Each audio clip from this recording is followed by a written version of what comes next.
एसेबां लासिं सिंनि बाथ्रा मा जागोन थाइसे थाइनै रांनि थाखायनो नोंथाङा साला बेफोरबायदि भिडिअखौ हगारना होदों। जियानो जा रियेलाव मोगथाङाव जि बुला बुसिनो जाया माथों जिखुनुआनो जाया माथों बेफोरखौ नोंसोरो ससियेल मिडियाफोराव फैनानै हगारना होनो नाङा नंगौना? बेयाव बर' हारिनि बाथ्रा थायो, सनमान मान सनमाननि बाथ्रा थायो। एसेबां बोराय बैसो जोङो आबौ सोमोन्दो जागोन, नोंबो बिफा सोमोन्दो जागोन।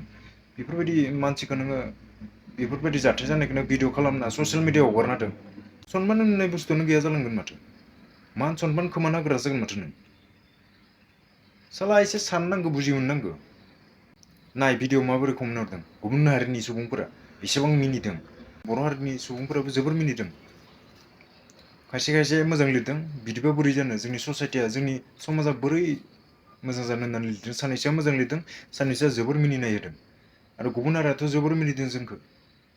एसे सानना नायनांगौ बेफोरबायदि जाथायखौ ससियेल मिडियाआव होनो दरखार गैया नङाना।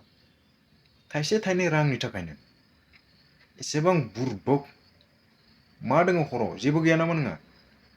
फिसाला सासे थानानैबो नोंहा खर'आव जेबो गैया नामा? बेफोरबायदि भिडिअखौ हगारबाथाय मा जागोन? लोंना गोलैना थानाय नोंखौ बेफोरबायदि भिडिअ खालामना होबा नों गाहाम मोनगोन।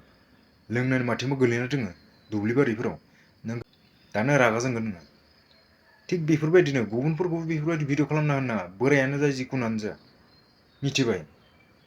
ससियेल मिडियाखौ नों गाव गोसो बायदि बाहायनो हायो होननानै नों गोसो बायदि बाहायबा जाया बेयाव। मान सनमाननि बाथ्रा थायो, बर' हारिनि बाथ्रा थायो। एसेबां मिनिदों नुखो जोंखौ।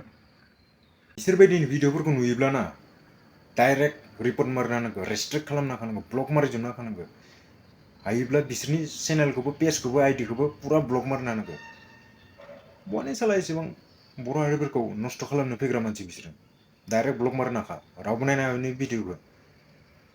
100 जन 200 जन मानसिया ब्लक मारिना होबानो बा भिडिअखौ रेस्ट्रिक्ट मारिना होबानो बिनि भिडिअआ डिलिट जालांगोन।